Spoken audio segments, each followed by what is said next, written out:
السلام علیکم ورحمۃ اللہ وبرکاتہ۔ محترم دینی بھائیوں اور بہنوں اور عزیز طالبات،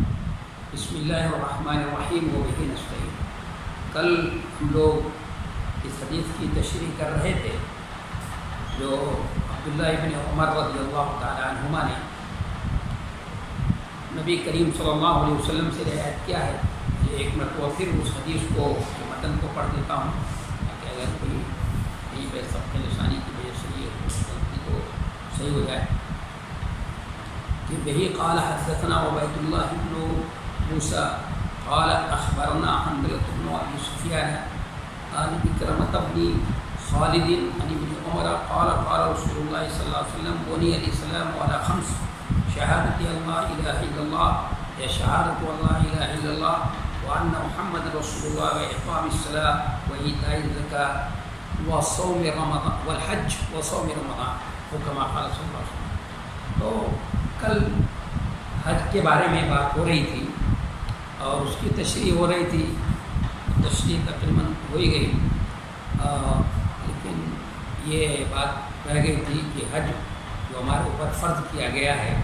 ایک مسلمان بالغ مستطیع کے اوپر، اس کے پیچھے مقصد کیا ہے۔ تو شاہ ولی اللہ محدث دہلوی رحمۃ اللہ علیہ نے جو شریعت کے احکام کے اسرار و رموز جنہوں نے بیان کیے، انہوں نے 3 اہم مقصد کی طرف اشارہ کیا ہے۔ میں بھی تھوڑا اس کی طرف اشارہ کر دیتا ہوں۔ تو ایک حج کا انہوں نے سب سے اہم مقصد یہ بتایا ہے کہ اہم جو اللہ سے ہمارا تعلق ہے، الذین آمنوا اشد حبا للہ، کہ مومن اللہ سے ہر درجہ محبت کرتا ہے، دوسری اور چیزوں کے مقابلے میں اللہ سے ہر درجہ محبت کرتا ہے۔ تو اسی تعلق اور محبت کا والہانہ اظہار ہے، اس سے اللہ سے جو ہمارا تعلق ہے اور محبت ہے اس کا اظہار ہے کہ اور حج میں یہ چیز ہم کو نظر آتی ہے، نمایاں چیز یہ نظر آتی ہے کہ سب لوگ ایک ہی لباس میں ہوتے ہیں، ایک چادر پہنے ہوتے ہیں اور ایک چادر اوڑھے ہوتے ہیں، سفید اور کھلا ہوتا ہے، اور ایک دیوانوں کی طرح سے جو ہے وہ بھاگتے ہوتے ہیں۔ کبھی کہہ دیا یہاں پر چلے جاؤ تو وہاں چلے گئے، کبھی یہ ہوا کہ نہیں یہاں سے اب یہاں پر چلنا ہے، یہ کرنا ہے، اور کبھی وہاں سے نکلے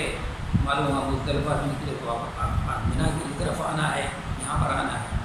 اور یہ کہ صحیح جو بھی ہے بڑے سے بڑا بھی کوئی بھی ہو اور حج کر رہا ہے تو اس کے لیے کیا ہے صحیح، تو وہ یہ کہے کہ بھائی اب ہمیں صحیح کرنے کی کیا ضرورت۔ تو حضرت عائشہ صدیقہ حضرت حاجرہ جو تھی وہ اپنے بیٹے کے لیے پانی تلاش کر رہی تھی، اپنے لیے اپنے بیٹے کے لیے، اور وہ بیٹا جو ہے نظروں سے گم ہو جایا کرتا تھا، تو وہ دوڑ انہوں نے لگائی تھی اور وہ میلین اختیار کے درمیان دوڑتی، ہم کیوں اب کریں۔ ادھر سے یہ جواب آئے گا کہ ہماری ایک نیک اور صالح اس نے اس کی یہ ادا اللہ کو بہت پسند آئی، تمہیں بھی اب کروں گا۔ اگر وہ اس کی صحیح نہیں کرو گے، صفا اور مروہ کی صحیح نہیں کرو گے، عمرہ نہیں ہوگا، اور حج ہے تو حج بھی نہیں ہوگا، حج میں بھی صحیح جو ہے وہ ضروری ہے۔ طواف زیارت کے ساتھ جو ہے صحیح کی جاتی ہے وہ ضروری ہے، اس نہیں کیا جائے گا تو حج نہیں ہوگا۔ بڑے سے بڑا محدث ہو، بڑے سے بڑا کوئی شیخ الحدیث کیوں نہ ہو، کوئی شیخ اظہر کیوں نہ ہو، اس کو بھی یہ کرنا ہے، یعنی اللہ سے والہانہ محبت کا اظہار کہ جو اللہ نے کہہ دیا ہے اور دیوانگی کے ساتھ بس اسی کام کو کرنا ہے۔ جیسے ہر وہ طواف جس کے بعد صحیح ہوتی ہے تو اس میں رمل بھی ہوتا ہے، یعنی پہلوانوں کی چال چلتے ہیں، اجتباء بھی ہوتا ہے۔ اجتباء کا مطلب ہوتا ہے کہ احرام کو اپنے داہنے بغل کے نیچے سے نکال کر کے بائیں موڑے پر ڈالتے ہیں اور داہنا موڑا کھلا رہتا ہے۔ ان 3 چکر میں رمل کیا جاتا ہے، رمل یعنی پہلوانوں کی چال۔ ویسے تو اللہ کو پہلوانوں کی چال پسند نہیں ہے، لیکن حج کے اندر جو یہ عمرہ ہو تو اس میں کیا ہے، اس میں رمل جو ہے وہ سنت ہے۔ اور تو نبی علیہ السلام کے سنت ہے کہ آپ صلی اللہ علیہ وسلم جب عمرۃ القضاء میں کے مکرمہ میں پہنچے تو قریش آپ کی وجہ سے، دشمنی اور نفرت کی وجہ سے وہ تو پہاڑی میں چڑھ گئے، اور انہوں نے زیادہ جیسے یہ کہا کہ مسلمانوں کو یثرب کے مدینہ منورہ کے بخار نے کمزور کر دیا.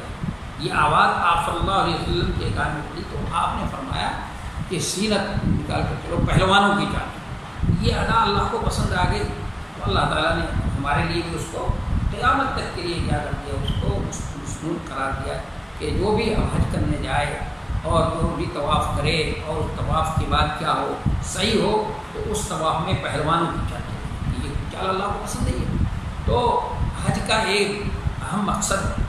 بنیادی مقصد کیا ہے؟ اللہ سے والہانہ تعلق کا اور دیوانگی کا اظہار. وہ اللہ سے بھائی اللہ سے تعلق ہے, اللہ سے محبت ہے, اس کا اظہار ہے. حج کے ہر عمل کے اندر جو ہے یہ چیز کو نظر آتی ہے, طواف کے اندر بھی اور صحیح کے اندر بھی, یا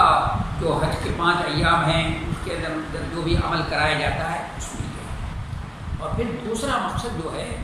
کہ ملت ابراہیمی کو یہ کیونکہ ہم ملت ابراہیمی سے تعلق رکھتے ہیں تو ملت ابراہیمی کو مزاج ابراہیمی سے جو ہے کیا کرنا ہے وہ جوڑے رکھنا ہے. اس لیے کہ ملت ابیکم ابراہیم وسماکم المسلمین, کہ تمہارے باپ ابراہیم کی جو ملت ہو انہوں نے تمہارا نام یا پھر اللہ کو اس کا فائل بنایا تو اللہ نے تمہارا نام مسلمان رکھا ہے تو انہوں نے تمہارا مسلمان نام رکھا ہے. تو ہم ملت ابراہیمی ہیں تو اس مزاج ابراہیمی سے جوڑنا کے لیے حج ہمارے اوپر فرض کیا گیا ہے. اور یہ آؤ دیکھو کہ یہاں پر مکہ مکرمہ کے اندر حضرت ابراہیم علیہ السلام نے کیا کیا قربانیاں تھیں. بیت اللہ کو تعمیر کیا انہوں نے, پھر اس مکے کے اندر کیسی کیسی قربانی دی. بیٹے کو قربان کرنے کا مطالبہ ہوا تو اس کی قربانی کے لیے بھی تیار ہو گئے اور اس کے لیے آمادہ. تو آ کر دیکھو اور قریب سے دیکھو, ان کی قربانیوں کا جائزہ لو, دیکھو قریب سے, اور پھر وہ اپنے اندر اسی جذبے کو لے کر جاؤ. اور پھر مدینہ منورہ بھی جاتے ہیں کہ وہاں پر بھی جو صحابہ کرام نے آپ صلی اللہ علیہ وسلم نے دین کے غلبے کے لیے جو قربانیاں دی ہیں تاکہ ان سب کو قریب سے دیکھ کر آدمی کی وہاں سے ایک نئے جذبے کے ساتھ, ایک نئی فکر کے ساتھ اور اس دین کے غلبے کی فکر, دین کی دعوت کی فکر لے کر اوڑھ کر کے وہاں سے آئے. اس لیے ہمارے اوپر جو ہے اس کو فرق کیا. اور حج کا تیسرا سب سے اہم مقصد جو ہے وہ یہ ہے کہ اس ملت اسلامیہ کو تحریف سے بچانا. کہ اگر حج نہیں ہوتا تو ہر جگہ کا اسلام الگ الگ ہوتا, پاکستان کا اسلام الگ ہوتا, امریکہ کا اسلام الگ ہوتا, یورپ والوں کا اسلام الگ ہوتا, ہر جگہ کے لوگوں کا اسلام الگ الگ ہوتا. تو یہ حج فرض کر دیا گیا تاکہ ہر سال لوگ ایک مرکزی جگہ جو مسلمانوں کی ایک مرکزی جگہ ہے یعنی مکہ, وہاں پر آئیں اور اپنے اسلام کے اندر جو کمی ہے, جو کوتاہی ہے, جو اس میں نقص اور عیب ہے, اس نقص اور عیب کو دور کریں اور اس کی اصلاح کریں. تو اسلام نے اس کے محلے کے پیمانے پر اس کو دور کرنے کے لیے, اس تحریف سے بچانے کے لیے کہ محلے کے پیمانے پر 5 وقت کی نماز پڑھیں, اور شہر کے پیمانے پر یہ کیا ہے کہ جمعے کی نماز جو ہے وہ جامع مسجد کے اندر, یہ شہر کے پیمانے پر اللہ تعالیٰ نے اس کا نظم کیا ہے,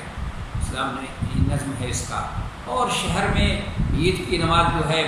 سال میں 1 مرتبہ اجتماعی طور پر عیدگاہ میں پڑھی جاتی ہے. تو یہ بھی کیا ہے, یہ بھی اللہ کی طرف سے ان لوگوں کو تحریف سے بچانے کے لیے تو مقامی طور پر اس کا نظم کیا گیا ہے, اور عالمی پیمانے پر اللہ تبارک و تعالیٰ نے اس امت مسلمہ کو اس سے بچانے کے لیے کیا کیا ہے, تحریف سے بچانے کے لیے اللہ تبارک و تعالیٰ نے یہ حج کو ضروری قرار دیا ہے صاحب استطاعت کے اوپر. سارے لوگوں پر نہیں, صاحب استطاعت جو بھی ہیں ان کے اوپر فرض ہے کہ وہاں پر جائیں اور اپنے مومن کے لیے آئینہ ہوتا ہے, اس کو دیکھیں, ان کے اندر جو کوتاہی ہو, جو کمی ہو, اس کمی کو کیا کریں وہاں سے دور کر کے آئیں اور ایک نئی فکر اور نئی سوچ کے ساتھ آ کر کے جو ہے وہ کیا کریں, وہ جو تحریف ہو گئی ہے, جو کمی ہو گئی ہے, جو عیب پیدا ہو گیا اس عیب کو دور کریں. تو اس سے حج کا مقصد جو ہے بہت عظیم مقصد ہے, بہت ہی عظیم مقصد یہ کہ اس ملت اسلامیہ کو تحریف سے بچانا. ورنہ ہر جگہ کا اسلام الگ الگ ہوتا اور لوگ اسی پر کاربند ہوتے ہیں اور کہتے ہیں اگر کسی پاکستانی سے کہتا بھائی آپ کیوں یہ کام کر رہے ہیں, ارے ہمارے یہاں تو برسا پر سے چلتا رہا ہے, ہم تو ایسے ہی کرتے آ رہے ہیں. اگر یورپ والوں سے کہا جاتا ہے کہ بھئی آپ ایسے کیوں کر رہے ہیں، انڈونیشیا اور ملیشیا والوں سے کہا جاتا ہے آپ کیوں ایسا کرتے ہیں، کہتے ہیں آپ تو برابر سے ایسے کرتے ہیں امریکہ والے. تو اس طرح سے ملت اسلامیہ کو تحریف سے بچانے کے، تو یہ دین جو مقصد امام حضرت شاہ ولی اللہ محدث دہلوی رحمۃ اللہ علیہ نے فرمایا، یہ حج کا دین بہت ہی بنیادی اور اہم مقصد ہے. ایک تو یہ کہ اللہ سے دیوانگی اور والہانہ جو تعلق ہے، محبت ہے، اس کا اظہار ہے. یعنی اس میں حج میں یہ ہوتا ہے کہ اللہ انسان تم میرے بندے ہو، تم کو وہ کام کرنا ہے جو میں کروں. اس کا سب سے زیادہ مظاہرہ جو ہے ہوتا ہے کہ دیکھیے نماز کو مؤخر کرنا اپنے وقت سے کبھی بھی جائز نہیں ہے، لیکن وہ عرفات کا میدان جہاں پر جس کے بارے میں آتا ہے کہ بے شمار لوگوں کو اللہ تبارک و تعالیٰ وہ دن بخش دیتا ہے، جہنم سے آزاد کر دیتا ہے، اور اس دن سے زیادہ کبھی بھی شیطان رسوا نہیں ہوتا. اور شیطان یہ کہتا ہے میری ساری محنت اکارت ہو گئی. اس میدان میں مغرب کی نماز نہیں پڑھنی، سورج غروب ہو گیا نکل جانا ہے وہاں سے. مغرب کی نماز اور عشاء کی نماز کہاں پڑھی جائے گی؟ مزدلفہ میں پڑھی جائے گی. تو یہ باور کرانا ہے کہ انسان تم میرے بندے ہو، میں جو کہوں گا وہ کرنا ہے. یعنی یہ نہیں کہ تم اپنے نفس کے غلام ہو، یہ ہو جیسا تمہارا جی چاہے ویسا کر لو. لیکن نماز کو کہیں مؤخر کرنا، کہیں ہوائی جہاز سفر کر رہے ہوں، ٹرین سے سفر کر رہے ہوں، بس سے سفر کر رہے ہو، کہیں پر بھی جا رہے ہو آپ، نماز کو اس کے وقت سے مؤخر کرنا صحیح نہیں ہے. لیکن اس مبارک میدان کے اندر نماز کو، مغرب کی نماز پڑھنا جو ہے وہ خلاف سنت ہے. جب پڑھے گا وہ نماز نہیں ہوگی تو غلط کام کرے گا. تو اس سے کیا بتانا ہے کہ یعنی اسی بندگی کا اظہار، اللہ سے تعلق کا اظہار. تو ایک مقصد یہ تھا، اور ملت ابراہیمی کو مزاج ابراہیمی سے جوڑنا. اور پھر تیسرا اہم مقصد جو ہے یہ کیا ہے، ملت اسلامیہ کو تحریف سے بچانا. یہ تین اہم مقصد ہے. اور اس لیے اجر و ثواب کے اعتبار سے بھی جناب نبی کریم صلی اللہ علیہ وسلم سے پوچھا گیا کہ کون سا عمل اجر و ثواب کے اعتبار سے بڑا ہوا ہے، تو آپ نے فرمایا ایمان باللہ. اس کے بعد دوسرے نمبر پہ کیا ہے، تو آپ نے فرمایا والدین کے ساتھ حسن سلوک. اور تیسرے نمبر پہ آپ نے فرمایا الحج، حج کو بنایا. کیونکہ اس میں آدمی جو ہے وہ بالکل میدان حشر کا نقشہ ہوتا ہے. انسانوں کے سمندر میں ہوتے ہوئے بھی انسان کیا ہوتا ہے، تنہا ہوتا ہے. اس لیے یہ بڑی اہم عبادت ہے. میں نے بتایا تھا کہ یہ بہت اہم رکن ہے اسلام کا، بلکہ بھٹی ہے یا کان ہے جیسا کہ ہمارے بعد اسلاف کا کہنا ہے. تو اپنی اپنی صلاحیت کے مطابق وہاں سے لوگ کیا کرتے ہیں، وہ وہاں سے اس طرح فائدہ حاصل کر کے آتے ہیں، اپنے آپ کو سدھار کر، اپنے آپ اپنی شخصیت کو بنا کر، کاڑ کر، بنا کر کے آتے ہیں. تو یہ اسلام کا یہ چوتھا رکن ہو گیا. پانچواں رکن اس کا کیا ہے، پانچواں وہ صوم رمضان، رمضان المبارک کے روزے رکھنا، رمضان المبارک کے مہینے کا روزہ رکھنا. صوم کے معنی میں نے کہا تھا، صوم کے معنی عربی میں رک جانا، کہ سامن فرض صومن کہ مطلب گھوڑا جو ہے وہ کھانے سے رک گیا، یہ رکنے کے معنی. تو اسلامی شریعت کے اندر یہی ہے. شریعت کے اندر روزہ کہتے ہیں کہ کھانے پینے سے اور خواہشات نفس سے اور مفاحشی سے جو چیزیں وہاں ہیں ان سے صبح صادق سے لے کر غروب آفتاب تک رک جانے کا نام ہے روزہ. اور میں نے اس کی تشریح کرتے ہوئے حدیث جو درس قرآن کے اندر یہ بتایا تھا کہ صوم یہ لفظ جو چلا ہے، تو زمانے جاہلیت میں عرب کے لوگ اپنے گھوڑوں کو، اپنے اونٹوں کو سدھانے کے لیے ان کو جو ہے، تاکہ جو وہاں کا موسم ہوتا ہے گرم موسم ہوتا ہے، زمین تپتی ہوتی ہے، ریتیلی زمین ہوتی ہے، بڑے بڑے ریگستان ہے، اس میں چلنے کا عادی بنانے کے لیے کیا کرتے تھے، وہ اپنے گھوڑوں کو اور اونٹوں کو ٹرینڈ کرتے تھے کہ اس کے لیے سب کا لفظ استعمال کرتے تھے. تو یہ لفظ جو ہے گویا کیا ہے، اس کے لیے ٹریننگ کرنے کے لیے، ترتیب کے لیے، اور تاکہ وہ دھوپ کے پیڑوں سے اور دھوپ کی تمازت سے اس طرح کی برداشت کرنے کے عادی ہو جائے، اور وہ سخت گرم موسموں میں چلنے کے عادی ہو جائے. اس کے لیے جو ہے اس لفظ کو، اس کے لیے سائم کا لفظ وہ استعمال کرتے تھے اپنے گھوڑوں میں. تو وہاں سے اس لفظ کو لیا گیا اور اب یہ اس کے لیے استعمال کر لیا گیا، تو ہم اس کا ترجمہ روزے سے کرتے ہیں۔ روز کے معنی تو دن کے ہوتے ہیں۔ میں نے اس وقت بھی کہا تھا کہ یہ صحیح معنوں میں یہ صوم کا صحیح ترجمہ نہیں ہے، اور اس سے جو اس کی روح ہے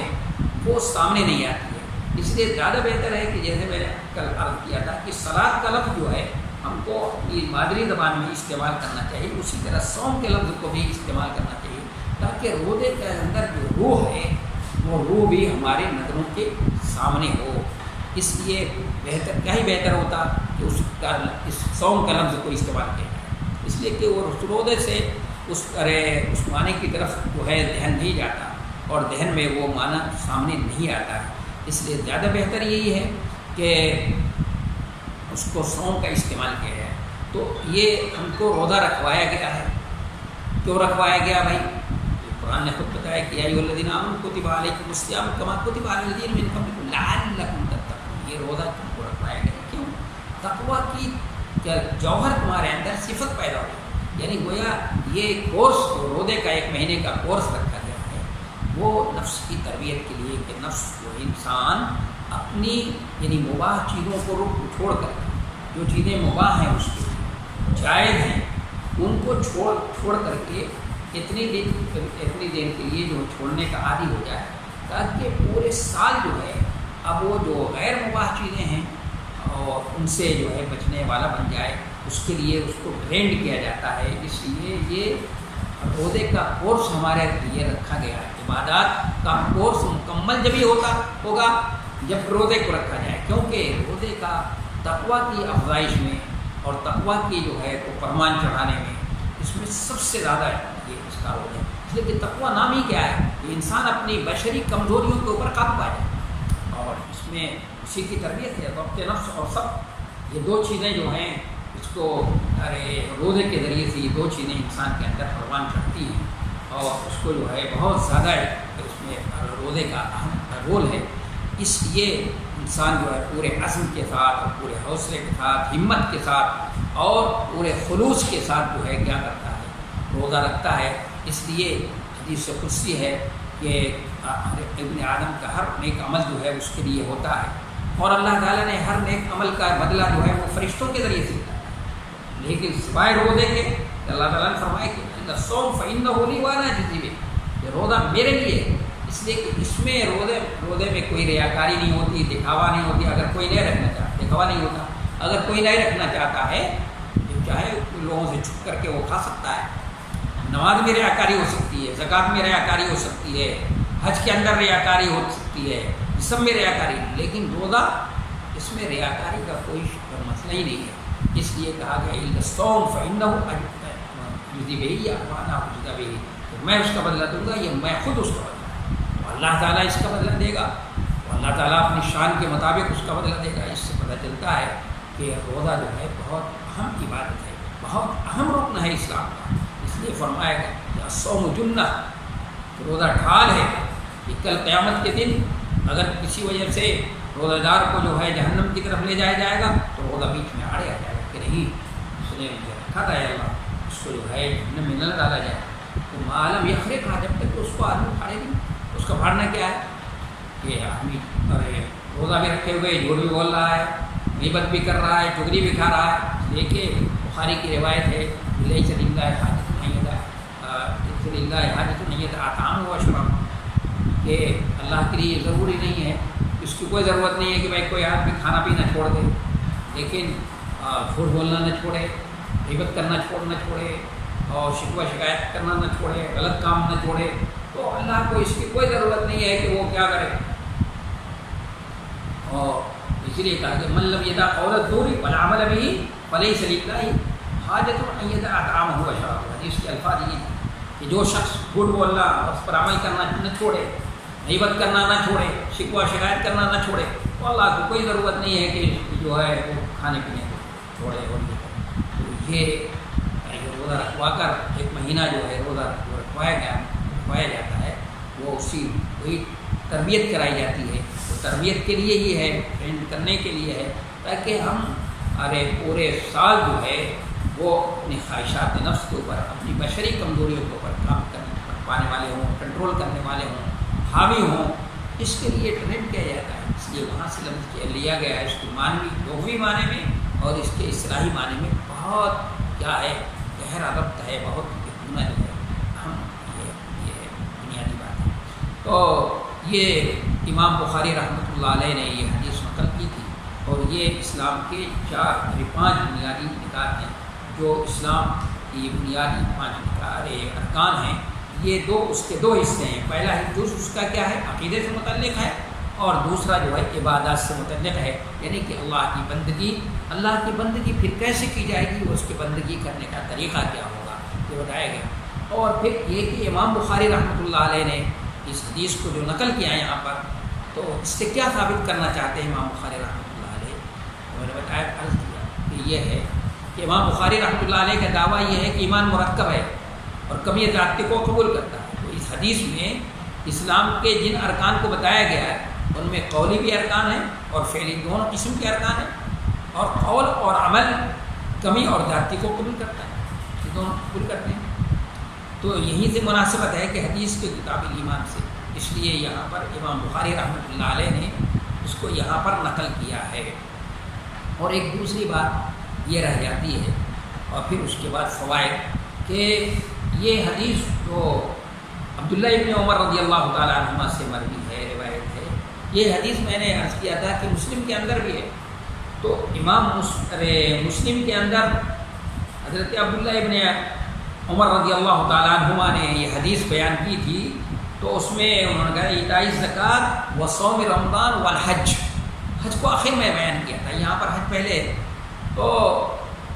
وہاں پر ان کے ایک شاگرد نے جو شکی ہیں، انہوں نے یہ کیا کہ آپ نے تو اس طرح سے بیان کیا، اس سے پہلے جو بیان کیا تھا ہمارے سامنے، تو آپ نے پہلے یہاں پر صوم رمضان والحج اس طرح بیان کیا ہے، پہلے تو آپ نے حج کو 4تھے نمبر پہ رکھا تھا اور روزے کو 4تھے نمبر پہ۔ تو انہوں نے ڈانٹا تھا ان کو اور کہا تھا ہاں سمیت رسول اللہ صلی اللہ علیہ وسلم، تو میں نے اسی طرح رسول اللہ صلی اللہ علیہ وسلم۔ تو یہاں پر علامہ ابن حجر اسقلانی رحمۃ اللہ علیہ فرماتے ہیں کہ یہ جو روایت عبداللہ ابن عمر رضی اللہ عنہ کی ہے، یہ روایت بالمعنی ہے، اور وہ جو ترتیب پہلے والی ترتیب ہے، یعنی صوم رمضان والحج، حج کو جس میں آخر میں بیان کیا ہے، وہ اصلی روایت، اصل روایت ہے۔ اور تو امام بخاری رحمۃ اللہ علیہ کیونکہ روایت بالمعنی کے قائل ہیں، اس لیے انہوں نے روایت بالمعنی کو نقل کیا، لیکن یہ جواب بہر صورت معقول ہے، بہت اچھی بات ہے، لیکن امام بخاری رحمۃ اللہ علیہ کے شایع نشان ہے۔ امام بخاری رحمۃ اللہ علیہ کی حدیث کے سامنے، ان کے سامنے کوئی روایت اصلی موجود ہو اور وہ روایت بالمعنی کو جو ہے کیا کریں، نقل کریں۔ اور پھر امام بخاری رحمۃ اللہ علیہ نے جو عبادات کی ترتیب رکھی ہے، وہ اس حدیث کے مطابق رکھی ہے۔ پہلے حج کا تذکرہ ہے، پھر اس کے بعد روزے کا تذکرہ انہوں نے اپنی کتاب کے اندر بعد میں کیا۔ تو معلوم یہ ہوا کہ وہ اسی حدیث کو اصل مانتے، وہ اس حدیث کو اصل مانتے، روایت بالمعنی نہیں مانتے، اس لیے کوئی اور توجیہ کرنی پڑے گی۔ بہتر توجیہ یہ ہے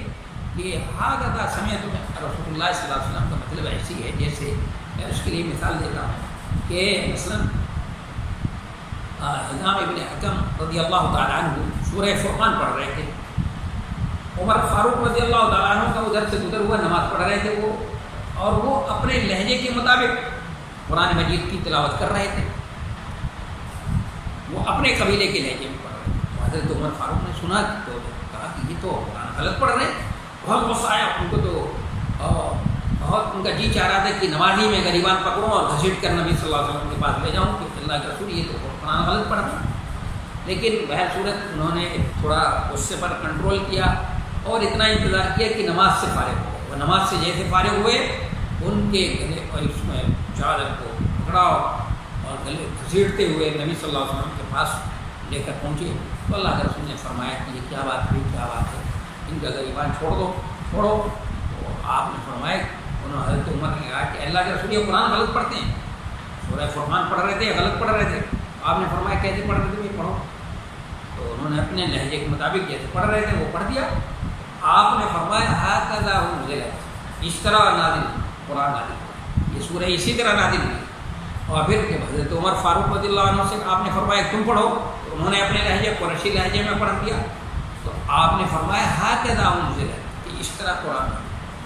تو اس کا کیا مطلب ہے کہ بھائی اس طرح بھی نازل ہوا اور اس طرح بھی نازل ہوا، اس طرح انہوں نے پڑھ لیا یہ بھی صحیح ہے اور یہ بھی صحیح ہے۔ تو وہاں پر بھی حضرت عمر فاروق عبداللہ ابن عمر نے جو فرمایا تھا کہ ہاکذا سمعت رسول اللہ صلی اللہ علیہ وسلم، تو یہ فرما رہے ہیں کہ میں نے ایسے بھی سنا ہے رسول اللہ صلی اللہ علیہ وسلم سے اور ایسے بھی سنا ہے،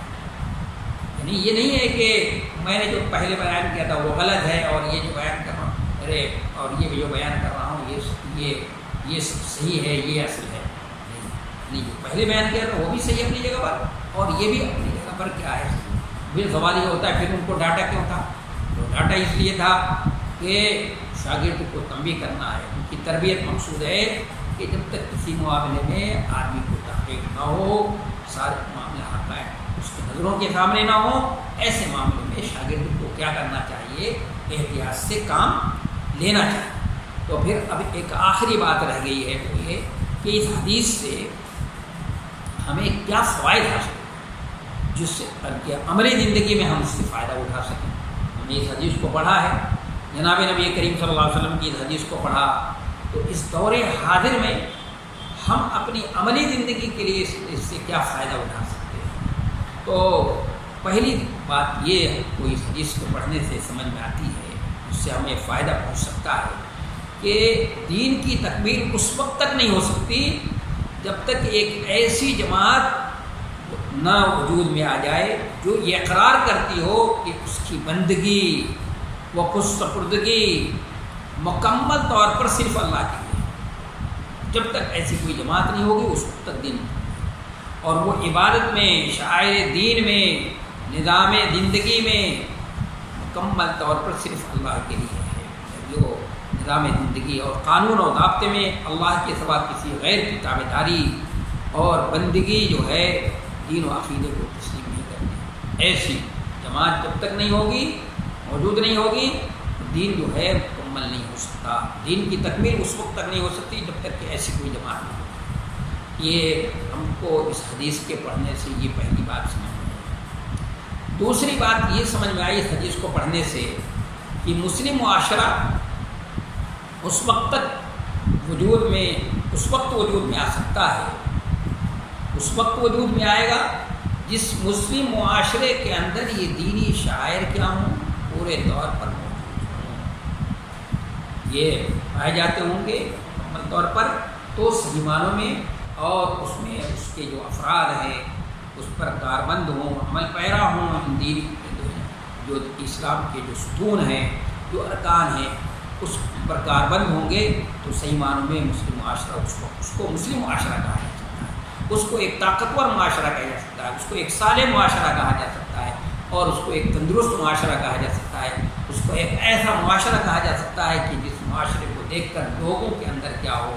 عمل کرنے کا جذبہ پیدا۔ اور تیسری بات کہ شعائر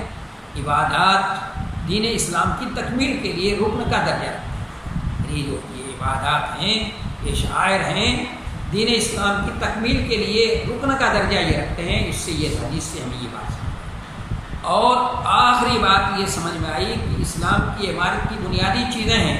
اس حدیث میں تو یہ بنیادی چیزیں بتا دی گئی ہیں، لیکن اس کے علاوہ بھی بہت سی چیزیں ایسی ہیں